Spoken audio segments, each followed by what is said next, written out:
Pessoal, muito boa noite a todos. Estamos dando início aí a mais um TED, Temas Espíritas em Debate, né? Hoje nós vamos discutir a questão da meritocracia, né? Nós vamos, como sempre, aí falar. O tema que vocês encontraram lá no nosso site é um pouquinho diferente, né? É uma pergunta, tudo uma questão de esforço pessoal, é o tema que está lá, mas de fundo é isso que nós estamos discutindo, né? Como sempre, nós vamos aí fazer uma exposição de até uns 30 minutinhos, né, como uma provocação inicial, e depois a gente vai abrir até às 9h15 da noite para contribuições, né, com perguntas, comentários, da forma que vocês preferirem aí, é só vocês levantarem a mãozinha, sinalizarem aí para vocês poderem participar, né? E lembrando também que essa gravação fica lá no nosso site, o material também da apresentação do TED fica lá no nosso site, quem quiser acessar depois, né, fique à vontade. Eu vou pedir o Zé Alves para fazer uma prece para a gente iniciar.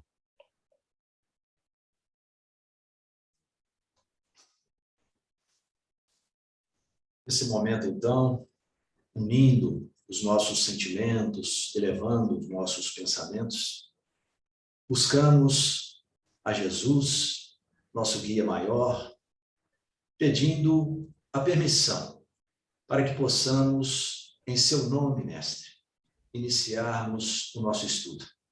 Estamos aqui reunidos em busca do aprendizado, reforçando em nós a teoria, pois sabemos que essa teoria é importante para que saibamos depois colocá-la na nossa vivência em cada momento.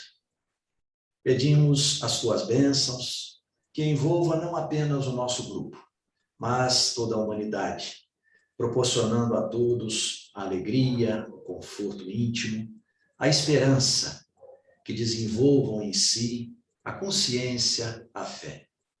Assim, convictos do seu amparo, sabedores da proteção dos espíritos amigos, nós então iniciamos a nossa reunião, agradecidos por nos conceder mais esta oportunidade. Compartilhar com vocês aqui uma apresentação. Imagino que eu vá levar realmente cerca de 30 minutos para apresentar, tá? Eu trouxe alguns recortes do Livro dos Espíritos, uma do Evangelho segundo o Espiritismo, mas eu vou me permitir não lê-las integralmente, tá? Em alguns momentos eu vou ler alguns recortes, vai estar aqui na tela, né?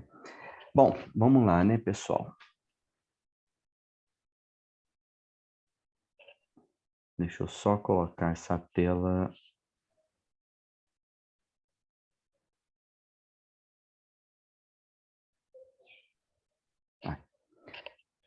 Então, gente, nosso tema, né, é tudo uma questão de esforço pessoal, né?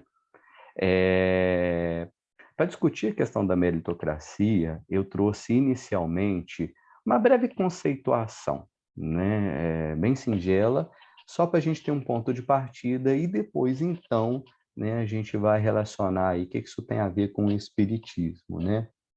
Para começar, eu busquei lá no Wikipedia uma conceituação sobre a meritocracia, que vai relacionar, não sei se está aparecendo para vocês, porque para mim a tela, a parte de cima aqui está meio fechada aqui, ó, com os ícones aqui. Tá dando para vocês lerem direitinho? Está no primeiro slide ainda, Cristian. Você tem que passar para o 2. Ah, não chegou a passar, não. Não.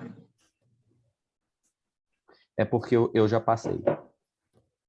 Deixa eu voltar aqui. Vê se agora vocês estão vendo. Ok.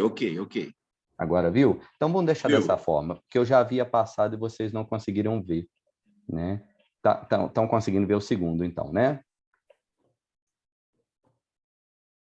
Então vamos lá, gente. A meritocracia, ela tem duas origens aí, esse termo, né? E as duas origens, elas vão trazer para a gente uma relação entre o próprio mérito e uma relação de poder também.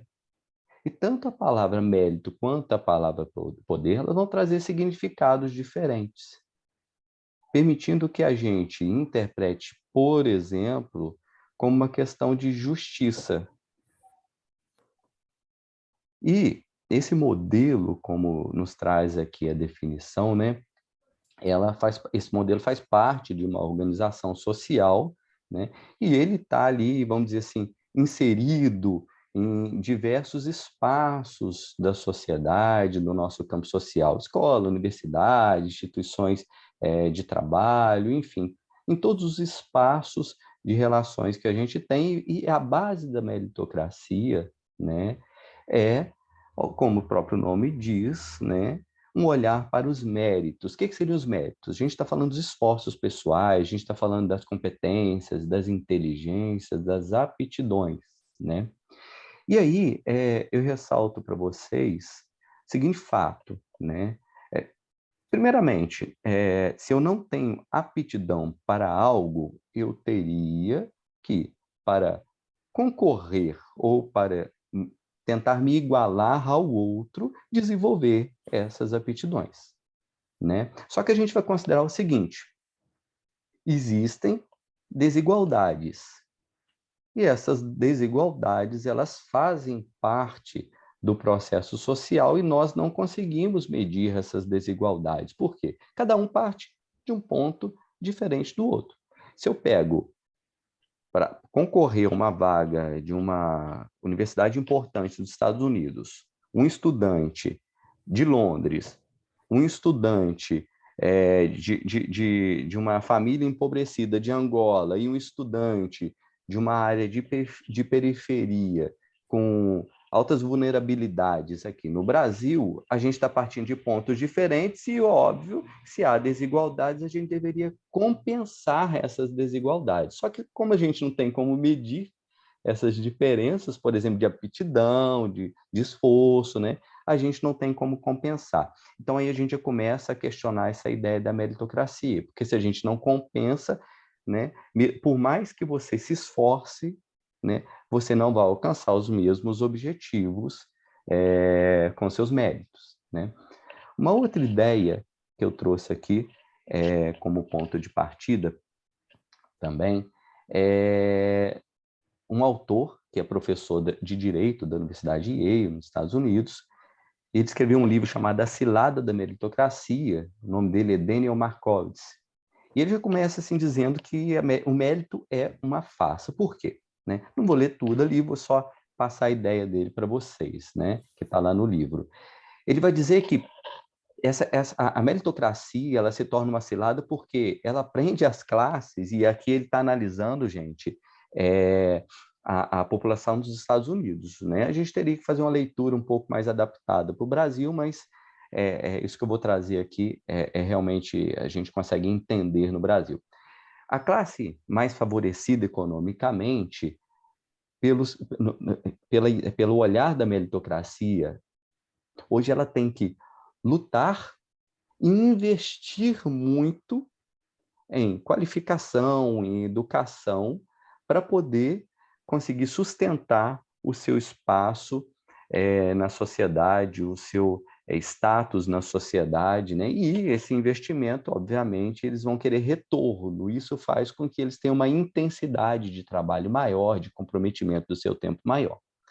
Por outro lado, a gente tem uma classe mais vulnerável, mais empobrecida, que não consegue investir, né? E fica com um nível de educação, de investimento nessa educação deficitário, gerando aí, para esses dois, vamos dizer assim, polos, problemas diferentes, mas relacionados à mesma questão, que é a meritocracia, onde você não consegue competir, entre a classe mais vulnerável não consegue competir, por exemplo, uma vaga numa grande universidade, né, para uma universidade importante, impede igualdade. E a outra classe precisa investir bastante para isso e se compromete bastante com isso.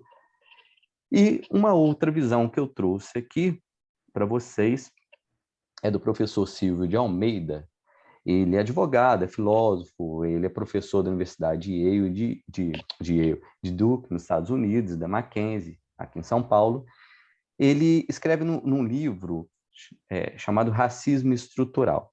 E, como o próprio nome do livro sugere, ele vai relacionar ali, em algum momento, não é a discussão do livro, mas em algum momento ele vai tocar na questão da meritocracia relacionado ao racismo. E aí, quando ele fala da meritocracia, ele vai dizer, como a própria definição que a gente viu lá atrás, que a meritocracia está inserida nos mecanismos institucionais e tal. Só que ele vai falar que há desigualdades educacionais relacionadas também à desigualdade racial. Como que ele vai dizer isso? Olha, quando a gente pega professor de universidade, de importantes universidades, quando a gente pega estudantes, quando a gente pega pessoas inseridas em cargos públicos importantes, né, a gente vai ver que esses ocupantes desses cargos, eles reafirmam um imaginário social. Qual é esse imaginário? Que competência, que mérito, eles se relacionam profundamente, e esse é o imaginário, com ser branco, ser homem, ser heterossexual e se identificar com o seu gênero de nascimento, né? E ele vai dizer ainda que os meios de comunicação, o sistema carcerário, que eles acabam corroborando com essa ideia, difundindo aí um padrão cultural, difundindo uma imagem nesse sentido, né? E ele diz que aqueles que por alguma razão não conseguem suportar esse peso político, peso econômico, o peso psicológico do racismo, nessas trajetórias de vida, eles não conseguiriam se enquadrar nessa lógica de justiça, entre aspas, que a meritocracia pode nos levar a crer. Bom, mas o que isso tem a ver com o espiritismo, né, gente? Eu trouxe aqui como uma ideia inicial, a gente pode partir de outros pontos aí, quando abrir para discussão, né? Vocês podem trazer outros olhares aí, mas como ideia inicial, existe no espiritismo, né, uma fala de muitos espíritas, na verdade, que coloca de uma maneira muito pesada até, né, que a questão da evolução nossa seria uma evolução espiritual nossa seria uma questão de esforço pessoal, simplesmente, né? Que se depender de nós, se nós fizermos como devemos fazer, né, nós conseguimos acelerar bastante o nosso avanço rumo à nossa perfeição espiritual, né? Partindo daí, né, eu trouxe um olhar, sempre com recortes de Kardec, mas um olhar aqui, partindo de 4 pontos, né, que eu vou apresentar para vocês, mas aí depois vocês podem trazer também a partir de outros pontos aí. O que seria a nossa abordagem aqui? Eu vim pensando a partir do livre-arbítrio, influência do meio, saúde mental e providência divina, né? Então, nós vamos fazer uma linha de desenvolvimento onde a gente parte da individualidade, vai pensando no todo até chegar à providência divina, né? Bom, para iniciar, gente, eu trouxe aqui para a gente 2 questões para falar do nosso esforço, do esforço que nós empreendemos para evoluir, né? Trata-se, então, de um esforço pessoal, de uma questão de mérito, né? E a questão 117, ela vai nos perguntar assim, ó, vai perguntar assim, depende dos espíritos o progredirem mais ou menos rapidamente para a perfeição? E a resposta é afirmativa, sim, certamente.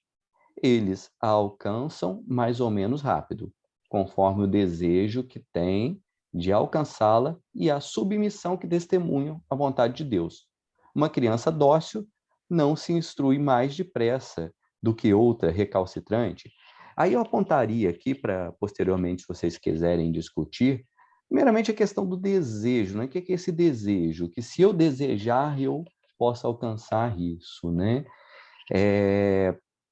Outra questão que eu apontaria aqui, o que é uma criança dócil, né? O que seríamos nós? Sermos dóceis, né? Como a gente seria dócil para alcançar esse progresso, essa perfeição aí, né? E a questão 909, né? Poderia sempre o homem, pelos seus esforços, vencer as suas más inclinações? Mais uma vez, resposta afirmativa no Livro dos Espíritos. Sim, e frequentemente fazendo esforços muito insignificantes. O que falta é a vontade, né?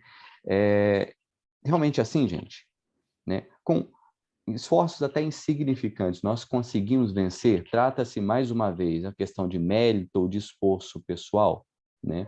Vamos refletindo aí, mas vamos avançar ainda discutindo sobre isso que eu chamei de livre-arbítrio. Kardec vai nos citar também, na questão 845, o que ele chamou de predisposições instintivas, né? Onde ele vai dizer o seguinte: a pergunta: não constitui obstáculos ao exercício do livre-arbítrio as predisposições instintivas que o homem já traz consigo ao nascer? E a resposta: as predisposições instintivas são as do espírito antes de encarnar. Conforme seja este mais ou menos adiantado, elas podem arrastá-lo à prática de atos repreensíveis, no que será secundado por espíritos que simpatizam com essas disposições e tal. Não há, porém, arrastamento irresistível, uma vez que se tenha a vontade de resistir. Aí ele diz que querer é poder, né? Mais uma vez reafirmando que se nós quisermos, que depende de nós, né? Mas ele traz um elemento que eu acho que começa a mudar levemente a questão. Apesar de não haver arrastamento irresistível, né, há arrastamento para um outro lado diferente daquele que talvez nós queiramos, né? E isso vai depender de sermos mais ou menos adiantados. Seguindo um pouco mais, gente, eu trouxe aqui, para falar ainda dessas predisposições instintivas, um recorte, né? O texto está tratando de outras questões também, mas eu trouxe esse recorte aqui da Revista Espírita de março de 1858, e eu vou ler quatro itens apenas, né? Um item traz a pergunta: como fostes conduzido à vida criminosa que levastes? E a resposta: compreendei. Eu me julgava forte, escolhi uma rude prova, cedi às tentações do mal. A seguinte: o pendor para o mal estava na vossa natureza ou fostes também influenciado pelo meio em que vivestes? E a resposta: sendo um espírito inferior, né? Lembrem da questão anterior, né? A tendência para o mal estava na minha própria natureza. Quis elevar-me rapidamente, mas pedi mais do que comportavam minhas forças.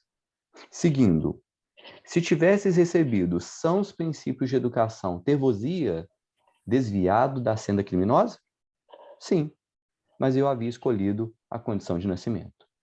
E a última questão: acaso não vos poderíeis ter feito homem de bem? E a resposta: um homem fraco é incapaz tanto para o bem quanto para o mal.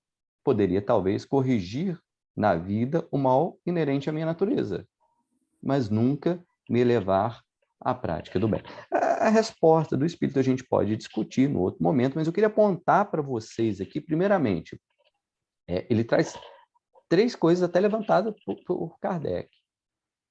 Na questão 23, ele vai falar exatamente das tendências instintivas.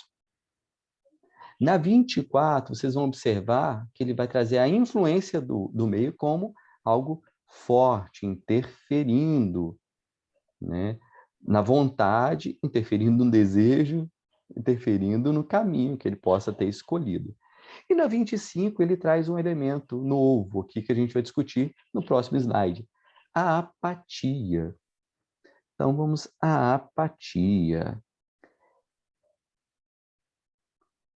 Para falar da apatia, eu ressalto aqui a questão 995, cuja pergunta é: haverá espíritos que, sem serem maus, se conservem indiferentes à sua sorte? E a resposta: há espíritos que, de coisa alguma, útil se ocupam.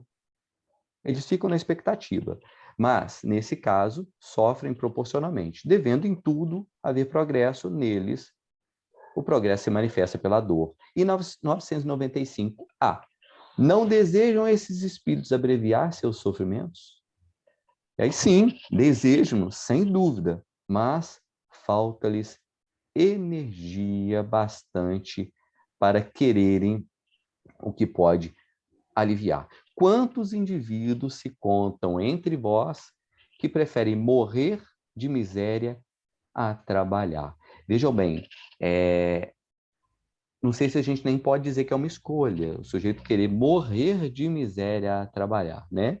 Mas, obviamente, não há energia suficiente aqui, não há força nesses espíritos para aliviarem essa dor, né? Como dito aqui, falta energia. Bom, lembrando lá na definiçãozinha que eu trouxe aqui de meritocracia, né?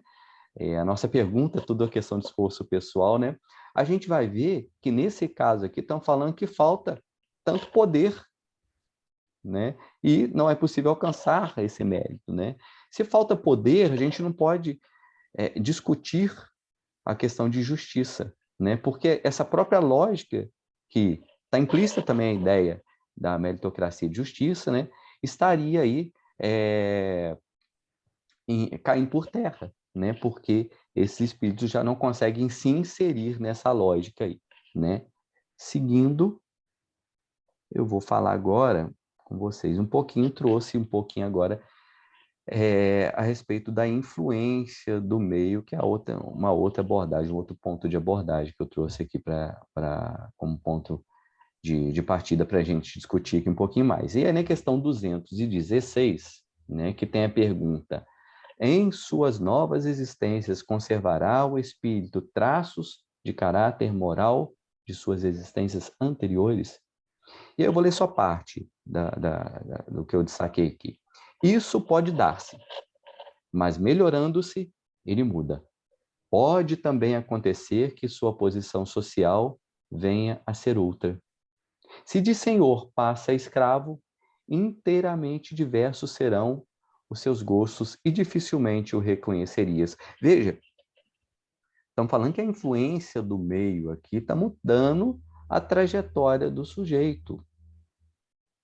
Estamos falando que a influência, embora não haja arrastamento irresistível, estamos falando que a influência pode ser forte o bastante para influenciar. E estamos falando também que há espíritos mais evoluídos, talvez isso os torne mais fortes, e espíritos não tão fortes, né? Ainda sobre a influência do meio, estou trazendo para vocês aqui o comentário da questão 930, que vai dizer para a gente assim: com uma organização social criteriosa e previdente, o homem, só por culpa sua, pode faltar o necessário.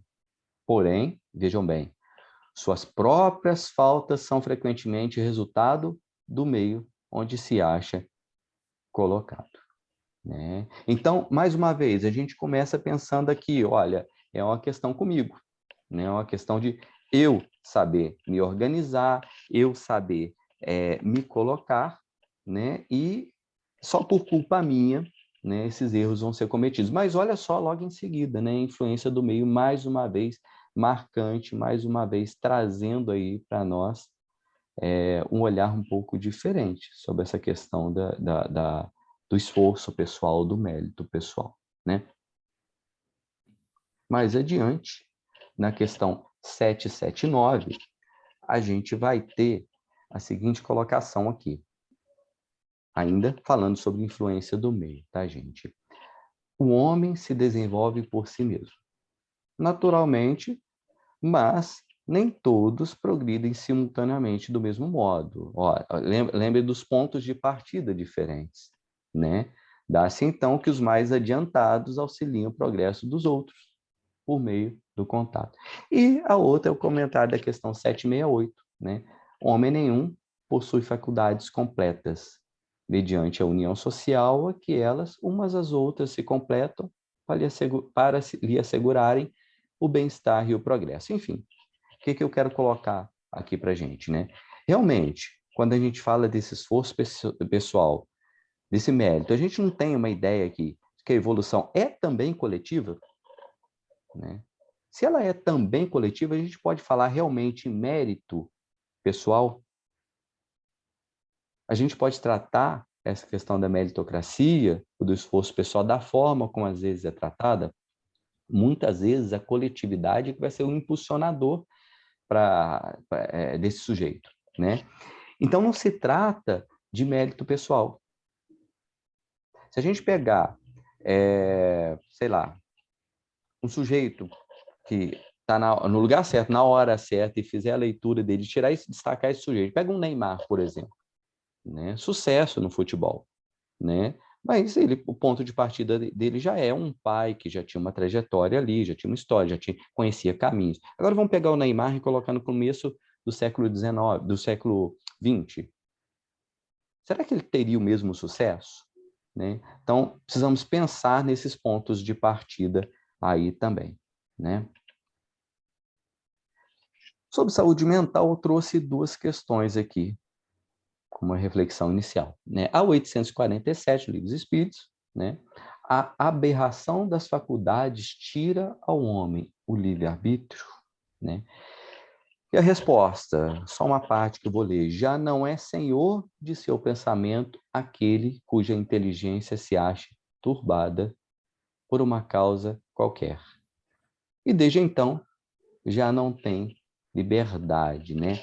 Bom, aqui a gente vê mais uma vez, se a gente pensar meritocracia pela visão de justiça, a gente está vendo que a lógica do mérito deve ser questionada mais uma vez, né? A lógica meritocrática, né? Porque já não há a ideia da justiça a partir do momento que esse sujeito aí tem a inteligência turbada, né? E na questão 373, qual será o mérito da existência de seres que, como os cretinos e os idiotas, não podendo fazer o bem nem o mal, se acham incapacitados de progredir? Eu vou parar na pergunta porque está aqui o que eu queria ressaltar para vocês. Já tem uma afirmativa aqui. Eles se acham incapacitados de progredir. Então, quando a gente pensa, é uma questão de esforço pessoal. Se você quiser, você consegue. Essa questão aqui, já na pergunta, traz para a gente um nozinho, para a gente tentar desenrolar aí, tá? E, para finalizar, eu fui lá no Evangelho segundo o Espiritismo para pensar na providência divina, né? Quando a gente fala lá, no capítulo 16, o emprego da riqueza, eu peguei lá o item 13, que está lá assim: sendo o homem o depositário, o administrador dos bens que Deus lhe pôs nas mãos, contas severas lhe serão pedidas do emprego que lhes haja ele dado, em virtude de seu livre-arbítrio. Aí, pulando mais para o final, o merecimento de cada um está na proporção do sacrifício que se impõe a si mesmo. A beneficência é apenas um modo de empregar-se a riqueza. O que eu quero pensar aqui com vocês a respeito desse item 13 aqui? A mérito, a gente implicar no nosso progresso intelectual, moral, muito mérito. Contudo, a gente pode realmente dizer que, se a gente faz isso só com nossos esforços, nós podemos desconsiderar a providência divina, nós podemos desconsiderar o auxílio dos espíritos, amigos que estão em torno de nós partimos, gente, de algo que foi concedido pela providência divina.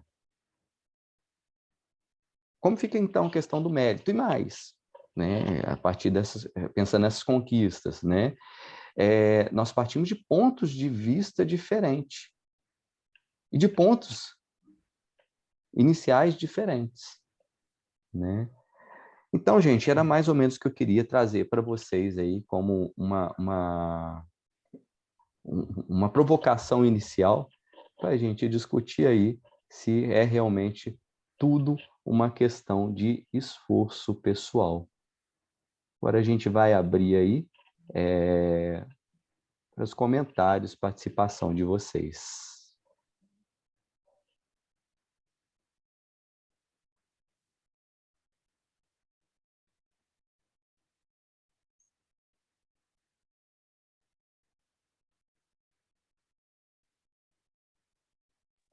Ricardo?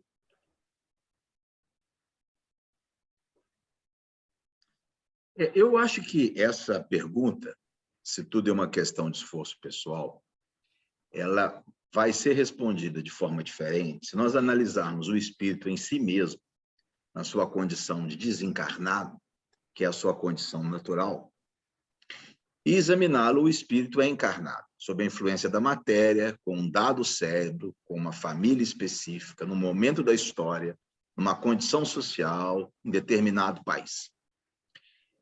Na minha opinião, se nós examinarmos a questão do ponto de vista do espírito em si mesmo, a resposta é sim. Tudo é uma questão de mérito pessoal, baseado nas questões do Livro dos Espíritos. E você colocou a 117, a 845 e a 909. Então, os Espíritos disseram e Kardec ratificou: a evolução é um progresso pessoal. É o esforço, é o quanto nós investimos em sacrifício, em renúncia, em dedicação, em preparo. É isso que vai fazer com que a gente suba na escala espírita. Se a pergunta se projeta para o espírito encarnado, na minha opinião, uma resposta é não.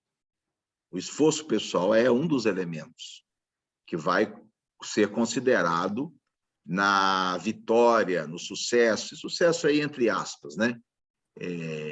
Na felicidade daquele indivíduo naquela encarnação. Porque, além do esforço pessoal, tem que se considerar questões, por exemplo, como o cérebro. A gente sabe que nem todas as pessoas têm a mesma inteligência, ou têm o mesmo tipo de inteligência. Há indivíduos, por exemplo, que têm recursos cognitivos especiais, que tem um cérebro melhor dotado, porque herdou, porque foi motivado, etc. Além do cérebro, temos as questões da saúde psíquica. Um indivíduo com depressão, ele é um indivíduo que não sai do lugar. Não adianta falar com ele em esforço pessoal, em vontade, não tem. Está inibida, é um dos sintomas da doença. Se não reverter a doença, ele não vai a lugar nenhum. E não é por responsabilidade dele, não é porque ele não quer, é porque a própria enfermidade não permite. Então, temos a questão do cérebro, considerando a inteligência, a questão da saúde mental, a questão dos estímulos do meio. Os pais valorizaram, tiveram condição de valorizar esse esforço, tiveram condição de dar a ele os recursos para isso. A nutrição foi adequada, assistência médica, assistência odontológica, teve livros, enfim, ele teve tudo que outros têm. Um outro elemento, oportunidades. Há pessoas que têm mais oportunidades que outras. Há pessoas que terminam a faculdade, aparece um concurso, eles vão bem no concurso. Há outros indivíduos que estão estudando aí há 10 anos e não conseguem passar, mas eles estão se esforçando, porque outros foram melhor.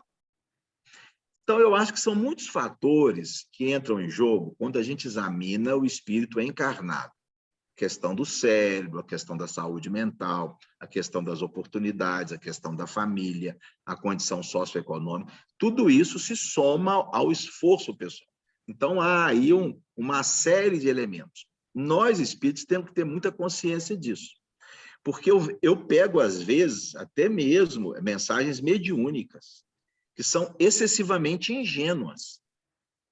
Recentemente, num grupo de estudo nosso, uma mensagem mediúnica de um autor importante, chamado Autocura. E o espírito colocando que a gente pode curar qualquer coisa. Pelo amor de Deus, minha gente. Se eu pego uma paciente minha com artrite reumatoide, deformadinha, que está lutando contra a doença há anos, que fez tudo o que pode, ela vira para mim, doutor Ricardo, quer dizer, então, que eu posso me curar disso aqui, se eu quiser? Isso é de uma ingenuidade, é até uma perversidade. Você colocar para uma pessoa que ela pode resolver problemas que não são resolvíveis, curar coisas que não são curáveis. Então, a gente tem que ter muita ponderação e equilíbrio em nome da caridade, né? A gente revê algumas falas, alguns conceitos, alguns textos que a gente escreve, pode-se melhorar muito algumas enfermidades, como atitude mental positiva, mas não vai curar quase nada com isso, porque são lesões físicas, são lesões kármicas, são lesões que não dependem de uma atitude mental, nem de um mérito para aquela encarnação, nem da prática do bem, são lesões muito sólidas, muito materiais para ser resolvido apenas com uma atitude mental. Então, eu acho que isso é algo que a gente tem que pensar seriamente a respeito. Rodrigo, quer contribuir? Pensar também da parte espiritual, né? Que aí é um Deus só, que é a fonte criadora, né? Quando a gente desce para a matéria, começam os deuses da esquerda, os deuses da direita, né? E aí a coisa fica mais complexa para analisar, né? Então, partindo aí da parte espiritual, seguindo a linha do Ricardo, o primeiro ponto que eu achei interessante, porque eu entendi pelo Ricardo, parece que, não sei se é um entendimento geral, mas o Espiritismo acha sim que é individual a evolução, né? Que é pessoal, né? Como ele falou. Isso vai de encontro também a outras linhas, né? O budismo, o hinduísmo, uma série de religiões do Oriente. Quer dizer, a evolução da consciência depende, sim, do esforço dela, é individual, intransferível. Mas isso não quer dizer que ela precisa ser solitária. O grupo ajuda, né, motivando uns aos outros a evoluir. Mas ninguém vai fazer seu dever de casa. Então, essa tendência também aqui na Terra, da exacerbação do coletivo, né, espiritualmente, pelo menos em todas as linhas que eu vi, não faz o menor sentido, tá? O que existe são indivíduos, mônadas, que saem da fonte criadora e passam por um caminho longo de descida vibratória e a evolução de subida, para voltar para a fonte. Não tem coletivo, são indivíduos, tá? E o coletivo é um resultado dos indivíduos, né? E pode, sim, ser muito útil na trajetória, ajuda você a evoluir como espelho, às vezes é muito melhor ver o defeito do outro que você. Então, é uma ferramenta de autoconhecimento, mas não vai fazer seu dever de casa. Então, o que existe aí, desse ponto de vista, nas outras linhas que eu pesquisei, né? Em relação a esse paradoxo no início ali, que os pontos do Christian, do professor de Yale e outras coisas, né, condenando a meritocracia aqui na matéria, vindo agora aqui da matéria, em relação ao paradoxo espiritual, é porque eu acho que depende do conceito de sucesso, né?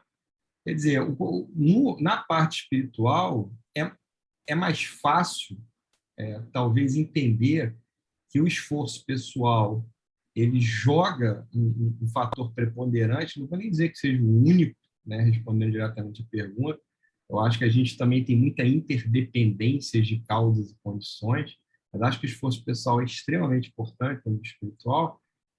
Mas o que é o sucesso? É o indivíduo evoluir do patamar que ele estava, patamar seguinte.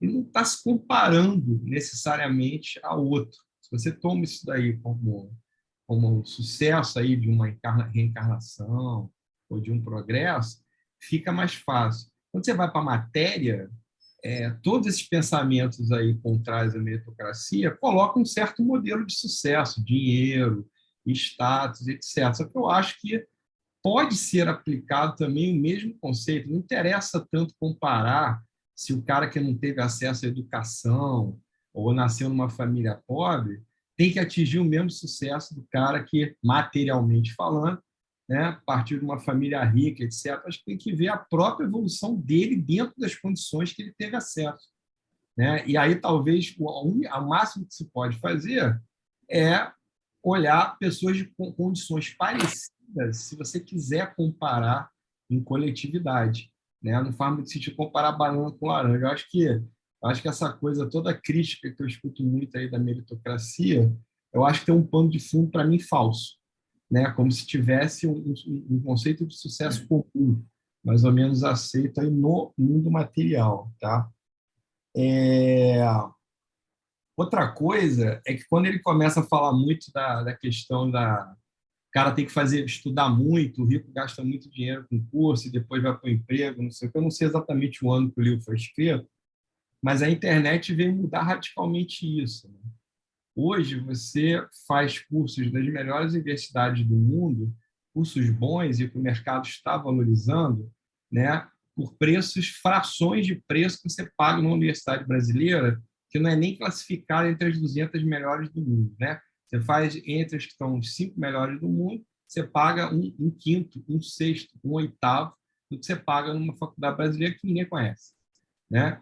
Então, eu queria diferenciar o seguinte: a questão meritocrática da indústria da educação que foi montada para provocar uma falsa necessidade de uma hiperespecialização para você se dar bem no trabalho.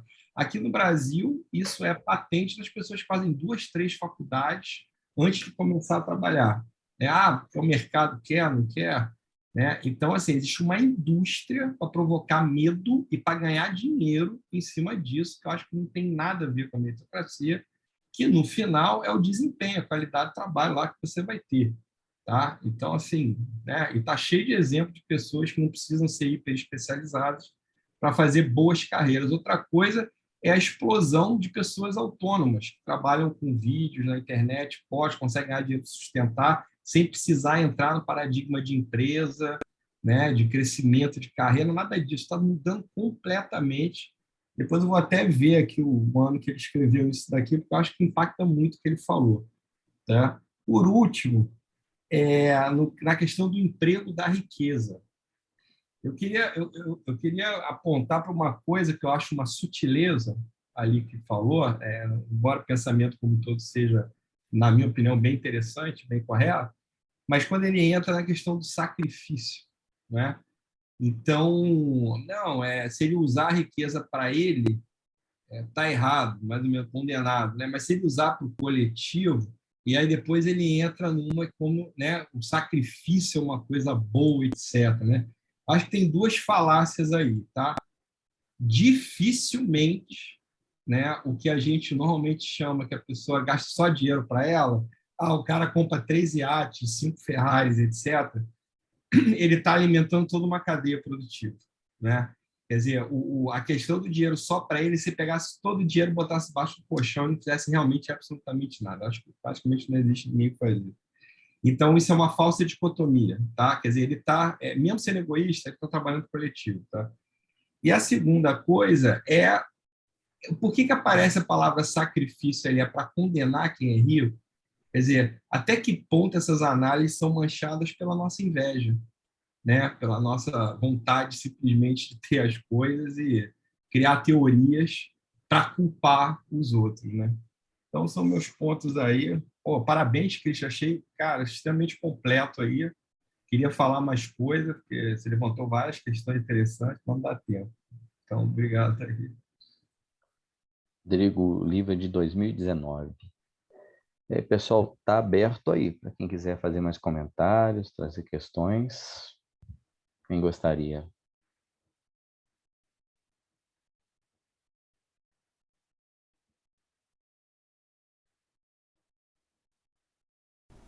Eu queria, boa noite a todos. Eu queria só entender melhor quando o Ricardo, achei excelente as suas considerações, excelente, mas assim, não ficou muito claro para mim a questão do desencarnado, a condição de estar desencarnada, a questão do esforço pessoal como sendo central. Você poderia desenvolver depois isso um pouco para mim? Não sei se cabe. Você quer falar, Ricardo? Na verdade, Helene, esse é o pensamento espírita, né? O pensamento espírita é de que a evolução é um processo de esforço pessoal, de trabalho interior, né? De perseverança, de dedicação. É isso que a obra coloca. Ninguém evolui pelo outro. A evolução é sempre pessoal e intransferível, né? Cada um é o construtor do seu destino. É o esforço que eu faço para aprender, para estudar, né? Para combater as minhas más inclinações. Então, a questão do mérito aí, da evolução do espírito, o adquirir luz. Quer dizer, o adquirir luz, o tornar-se um espírito superior. E isso é fruto do esforço do espírito. É nesse sentido. Então, é nesse sentido que eu penso que a resposta tudo é uma questão de esforço pessoal, é sim sobre esse aspecto da aquisição de luz, do desenvolvimento intelecto-moral. Mas isso não tem nada a ver com uma questão do espírito encarnado, porque encarnado ele está sob várias influências, né? Familiares, cerebrais, saúde mental, oportunidade, isso é uma série de coisas. Então, ele pode se esforçar muito e não conseguir, porque outro também se esforçou muito e tem mais condição que ele, mais recurso que ele. Mas, do ponto de vista espiritual, a gente não disputa com ninguém. A questão é a gente com a gente mesmo, né?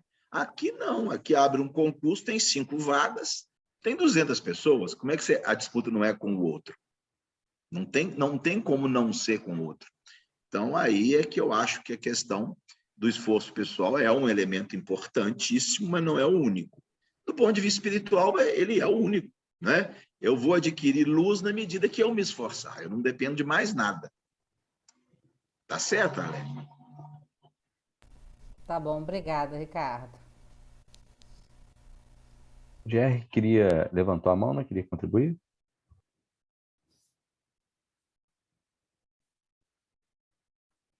Não estamos te ouvindo, não, Jerry.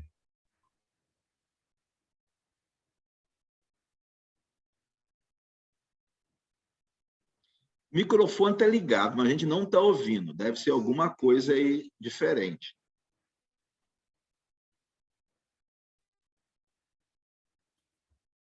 Tenta tirar o fone e colocar de novo.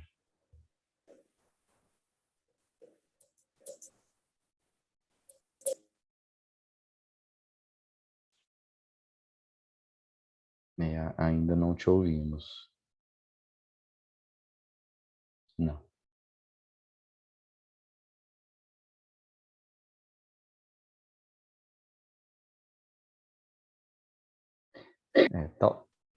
Opa, fala. Não, tamo não. Talvez sem fone, né? Se você quiser tentar. Agora, estão me ouvindo? Agora estamos te ouvindo. Ok, show. Seguinte, eu vou tentar, queria abordar isso aqui a partir de eu chamo de panaceia espírita, né? Não sei se vocês já ouviram esse termo, né? Panaceia era o remédio dos gregos que abordava e atendia a tudo e a todos. Eu sempre ouvi nos comentários, né? Nos bastidores do espiritismo, cada caso é um caso, depende da evolução do espírito, né? Então, eu gosto muito disso e eu vou me colocar aqui como exemplo, para aqueles que não me conhecem, eu sou o sequelado, termo correto, de poliomielite, né? Trago aí como marca minha deficiência, minha primeira identidade. Então, eu queria abordar da seguinte forma: você pensar em meritocracia, você pensar considerando que existe, sim, obviamente, toda a parcela que eu trago em mim, a responsabilidade que trago em mim, para poder superar todas aquelas dificuldades, sejam elas materiais, sejam elas íntimas, da minha psique, né, das minhas, ou como Joana de Ângeles coloca muito bem, que eu acho fantástico, são as nossas más tendências. E essas más tendências, Joana de Ângeles, se não me falha a memória no Homem Integral, ela vai dizer o seguinte, que muitas das vezes, além de eu lutar contra as minhas más tendências, que aí são as minhas fragilidades, né, de outras e outras encarnações que eu trago para superar agora, eu tenho que lutar com um todo social que vai instigar mais ainda para que eu dê vazão a essas más tendências. Então, por exemplo, eu, como pessoa com deficiência, nasci numa família de 8 irmãos, com muita dificuldade financeira, tá? E convivi com muitas outras pessoas com deficiência como eu. Muitos galgaram caminhos no âmbito material que eu não espero nessa encarnação chegar. Outros, vou dar exemplo de uma pessoa com quem eu trabalhei durante anos, que paralelamente à minha trajetória durante muito tempo. Ele teve praticamente as mesmas oportunidades que eu tive, tanto de estudo, de trabalho, mas ele não teve um amparo familiar. Eu digo amparo familiar, aquela pessoa que dizia assim, cara, você é tão capaz como o outro, então vai lá e faz a sua parte e corre atrás. Beleza.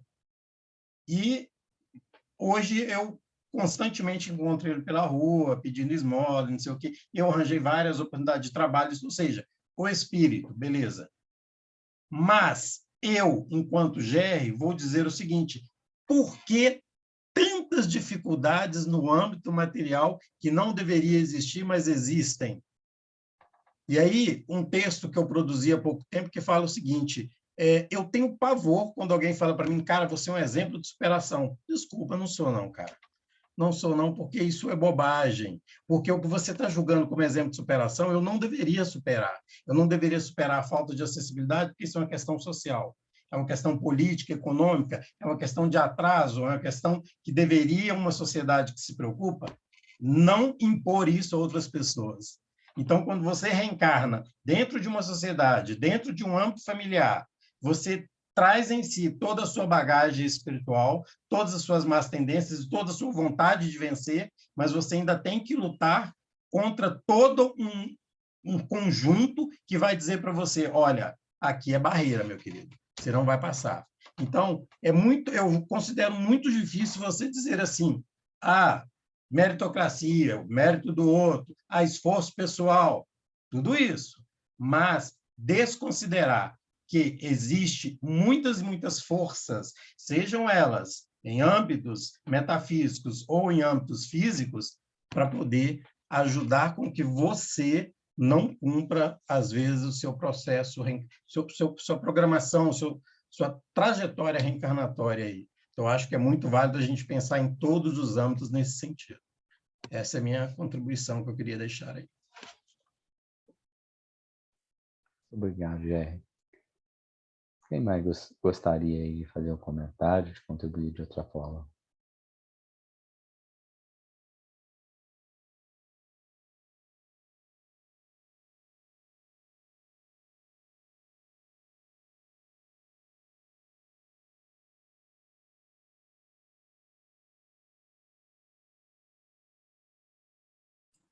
Posso fazer um comentário rápido em cima do que o Jerry falou, achei muito interessante. O único ponto que eu traria até Jerry, pela fala ali, a sensação que pelo menos me passou é que, além de toda essa problemática real que você trouxe, né, o social não ajuda nem um pouco, mas parece que tem algo a atingir, né? Entende? Então, assim, parece que tem algo a ser espiritual, que você falou assim, eu não vou conseguir nessa encarnação atingir alguma coisa. E aí, esse ponto eu queria trazer atenção, porque se a gente pensar, né, na reencarnação como experimento, e são vários experimentos, e também não é só aqui no planeta Terra, né, talvez pelo menos tire essa pressão, né, porque eu acho que parece sempre que a gente tem que atingir algo.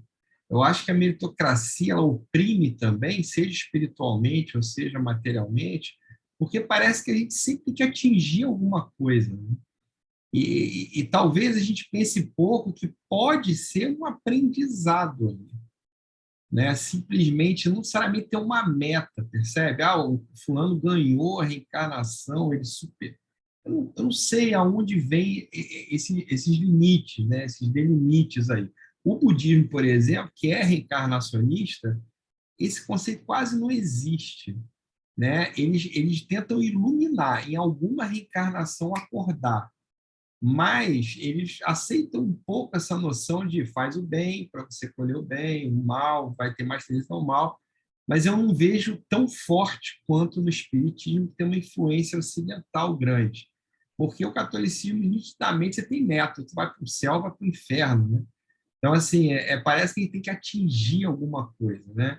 Eu acho que a meritocracia ela sofre também com essa pressão, né?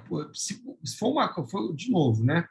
E aí, Diário, acho que vale total para você pelo próprio exemplo que você contou, tá? O próprio exemplo que você contou.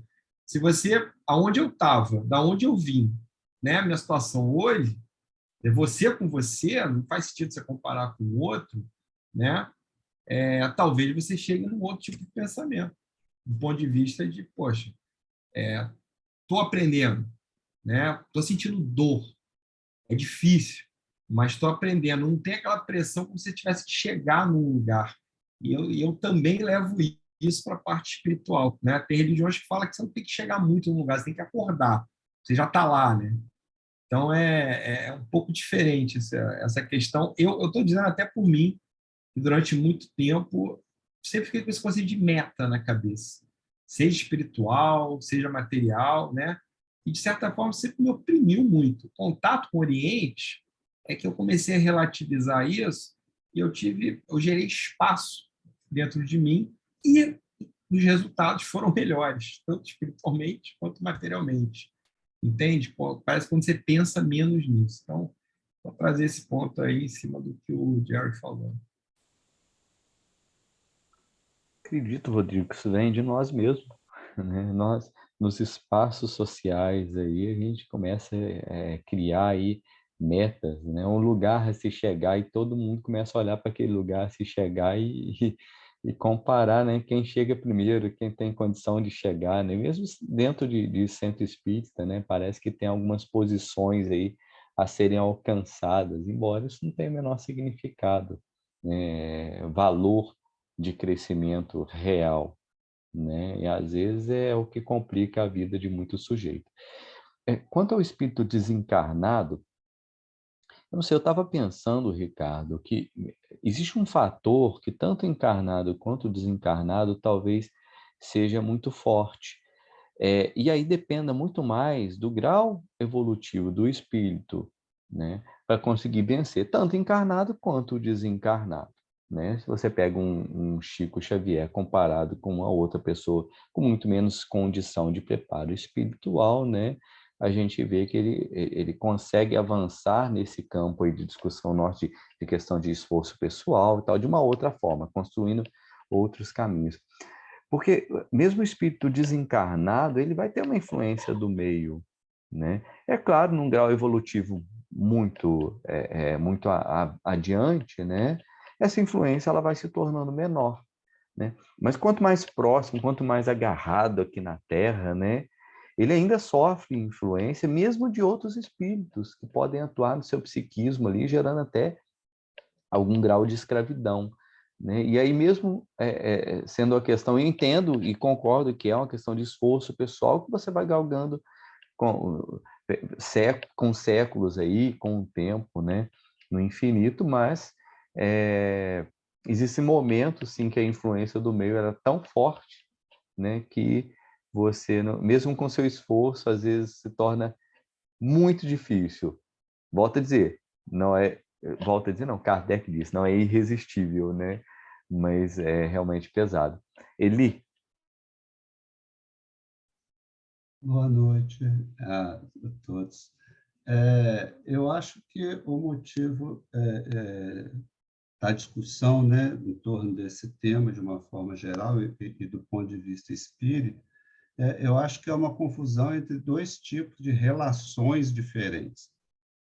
Talvez é mais patente a gente ver isso quando a gente faz essa distinção de espírito encarnado ou desencarnado, mas eu acho que a raiz da questão está que a gente mistura duas relações diferentes e tenta equiparar as duas. Quais duas relações? Quando a gente pega a terceira parte do Livro dos Espíritos e vai ler lei de sociedade, lei de igualdade, lei de justiça e várias outras, elas estão falando da nossa relação com os outros espíritos, que aqui genericamente a gente está chamando de sociedade, né? O meio, ou o nome que a gente quiser dar, né? Ela está falando de como é esse tipo de relação que nós temos quando estamos num coletivo, vamos dizer assim, independente de estar encarnado ou desencarnado, né? Nessa relação com o outro, embora a lei, eu costumo brincar que embora a lei chame lei de igualdade, é uma moeda, né? Se de um lado é igualdade, do outro é desigualdade.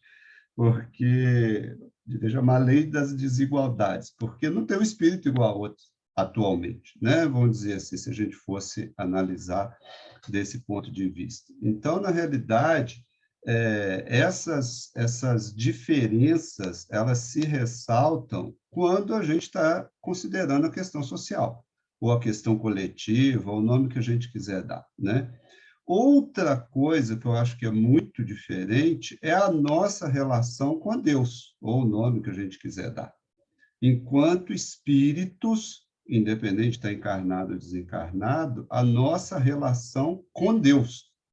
Eu acho que o que aconteceu ao longo desses milênios aí, desses séculos, foi que a gente, não sei se de uma forma consciente ou inconsciente, transferimos as relações com o outro para a relação com Deus. E esses mecanismos de igualdade, sociedade, justiça, mérito, merecimento, punição, não sei o quê, isso tudo existe na relação com o outro. O que Jesus ensinou e o que o Espiritismo tenta resgatar, na nossa relação com Deus, isso não deveria existir. Deus não nos julga, Deus não considera nossos méritos, Deus não avalia se nós estamos fazendo certo ou errado, Deus não faz nada disso. Só que nós transferimos e mesmo nas obras espíritas, em especial no Evangelho segundo o Espiritismo, porque essa ideia, né, mais religiosa está encharcada ali no texto, principalmente dos espíritos que se comunicam, de vários espíritos, não tanto de Kardec, mas é aquela história, e a gente vê isso em várias passagens dos livros espíritas, né? O sacrifício, que o Rodrigo levantou, o sacrifício mais agradável a Deus, diante dos olhos de Deus, e não sei mais o que, quando, na realidade, na nossa relação com Deus, não existe nada disso, nada disso. Ou talvez a melhor forma que nós somos ainda capazes de entender a nossa relação com Deus é aquela que Jesus colocou, de um pai, mas não é nem de um pai terrestre, é de um pai justo, amoroso, bom. Bom, ponto. Né? Bom. Então, não tem, se a gente fosse se espremer, não tem muito sentido de falar de mérito, de sacrifício em relação a Deus, ou em relação às coisas espirituais. Esses conceitos existem em meio à sociedade. O Ricardo deu o exemplo do concurso. Eu fico imaginando como que é para reencarnar, porque para reencarnar deve ser assim também. Ó, tem 300 aqui para reencarnar, mas só tem 100 famílias lá embaixo dispostas a aceitar. Como que vai ser? Né? Quais os critérios? Aí começa essa história toda que a gente conhece, de avaliação, de critério, de meta, e vários outros conceitos que estão associados a isso, que tem a ver na nossa relação social, na nossa relação coletiva. E que, aí volta o Livro dos Espíritos, e que hoje é deturpado porque as nossas relações coletivas sociais estão deturpadas. Kardec coloca lá na questão que o Christian citou, né? Numa sociedade previdente e organizada, ou seja, a gente está longe disso, de ser uma sociedade previdente e organizada. Numa sociedade regida pela lei do Cristo, a gente está longe disso. Numa sociedade como essa discussão seria quase que já teria sido superada sob certas formas. Porque a gente, na relação humana, vamos chamar assim, para contrapor essa relação divina, nessa relação humana, a gente vai continuar precisando disso ao longo do tempo. Né? Por quê? Porque é um monte de espírito caminhando junto. É uma relação que vai precisar disso, vai mudar os parâmetros, vão mudar os parâmetros, mas eu acho que muitas vezes a confusão que é feita deriva dessa ideia da gente ter transportado essa questão de mérito, sacrifício e não sei mais o que, para o processo da evolução espiritual, que é um outro nome para a nossa relação com Deus. Se a gente souber separar essas duas coisas, ou pelo menos distingui-las um pouco mais, eu acho que vai ficar mais fácil a gente entender qual que é a questão. Nós temos aí muitos companheiros que não participaram, não fizeram comentário. Algum de vocês gostaria de fazer algum comentário, trazer alguma contribuição?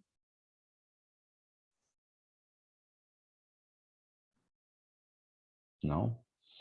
O Arlene, Só uma pergunta rápida para ele, que eu gostei muito da colocação dele, muito mesmo. Eu acho que em relação a Deus não faz sentido, mas eu fiquei na dúvida dele. Que você falou em relação a Deus, em relação, eu não sei se eu escutei direito, em relação aos outros espíritos, em relação, né, nos outros planos. Eu acho que nos outros planos tem sim, talvez, a noção de esforço, né, para a evolução da consciência. Nas obras espíritas fala muito esse espírito tem mais luz, seja lá o que isso significa, mas me passa um espírito com mais faculdades, né? Consegue ver mais, consegue intuir mais, consegue. Então, a Deus sim, está perfeito, mas na multidimensionalidade continua, né, a noção do esforço tem um papel preponderante. Não sei se foi exatamente isso que você chegou a falar. Fico com essa dúvida. Você acha que também não vale no plano espiritual, entendeu? A distinção que eu faço não é se é encarnado ou desencarnado, se é no plano que a gente está ou num plano superior. Em qualquer um desses planos, esses conceitos relativos têm a ver com as nossas relações. Nessa relação da gente com a gente e da gente com Deus, os critérios, eu imagino, são outros. Só que, como a gente não sabe, porque nós estamos imersos na ilusão da exterioridade, outro dia eu brinquei num grupo, né? Alguém pergunta assim, quem que é você? Qual que é a nossa primeira resposta? É dar o nome. Mas eu chamar Eli só serve para os outros, não serve para mim. Eu podia chamar X, Y, Z ou H, não ia mudar a minha condição. Então, o nome é o exemplo mais simples de como nós nos definimos pela exterioridade. Se nós nos definimos pelo exterior, ou seja, pelo outro, pela condição social, pelo cérebro, pelo que não é a gente, no final das contas, esses critérios todos vão aparecer, esses conceitos todos vão aparecer, de avaliação, de medida, de comparação, disso e daquilo. Agora, quando a gente vai para dentro, onde está Deus, né? O reino dos céus está dentro de vós, quando a gente vai para dentro, entre aspas, deveria, eu não estou dizendo que eu sei quais são os critérios, não. Eu tenho a ideia de que são diferentes e de que parte do problema é porque a gente mistura as duas coisas. Né? Coisas que vêm do Antigo Testamento que Jesus repetiu assim, misericórdia quero, não sacrifício. E estava repetindo algo que estava escrito no Velho Testamento, e hoje a gente repete no meio espírita, mas continua fazendo sacrifício, continua com a ideia do sacrifício, como sacro ofício, aquela história toda. Então, assim, a própria ideia, né, que eu entendo, de que há um esforço pela transformação moral, etc., etc., eu acho que isso precisa ser ressignificado quando a gente está falando com a gente mesmo. Né? Quando nós estamos avaliando em relação ao exterior, dá para entender. Né? O GR citou a questão das más tendências. Por que elas são más tendências? Por que elas não são só tendências, por exemplo? Né? Da onde vem essa distinção? Essa distinção, e a gente escreveu um livro sobre isso, essa distinção é com base num parâmetro exterior, porque o bom ou o mal vem de um processo exterior a nós. Nós somos o que somos. Nós temos as tendências que temos. A avaliação, se elas são boas ou más, é em relação a critérios exteriores.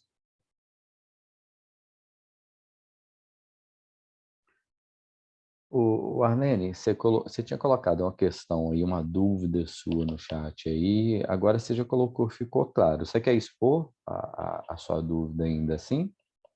Não, eu entendi, porque na realidade o que o Eli expôs complementou o que o Ricardo expôs, e daí eu consegui juntar as duas aqui dentro da minha cabeça, tá bom? E Então você tá, também com as João. suas considerações e do Rodrigo. Obrigada, Cristian. Por isso que é bom estudar em grupo, né, gente? Não dá para ficar estudando sozinho, né? Uma fala complementa a outra e olha onde a gente chega, né? Deu o nosso horário, então. Vamos encerrando aí nosso TED. Lembrando, gente, que na semana que vem nós vamos ter a nossa companheira Mayra. Ela vai falar para a gente sobre a relação entre moralidade e arte, né? É possível ter uma relação? Essa é a questão, né? Por que que nós teremos TED semana que vem, dia 18, né? Porque nós nós fizemos uma troca há pouco, né? Houve essa necessidade. Então, nós intercalamos sempre. Uma semana, uma sexta é o TED, outra sexta é o estudo de questões selecionadas do Livro dos Espíritos. Mas a gente teve que fazer essa troca, então acabou que nós teremos TED nessa sexta e na próxima também a gente vai ter. Então, está todo mundo convidado aí, né? Vamos fazer um encerramento aqui. O Ricardo, você poderia fazer uma prece para a gente encerrar? Vamos lá. Assim, então, Senhor Jesus, profundamente agradecidos por esse momento, pela comunhão de pensamentos, pela ligação às forças do bem, por tudo aquilo que nós pudemos ouvir, aprender e refletir.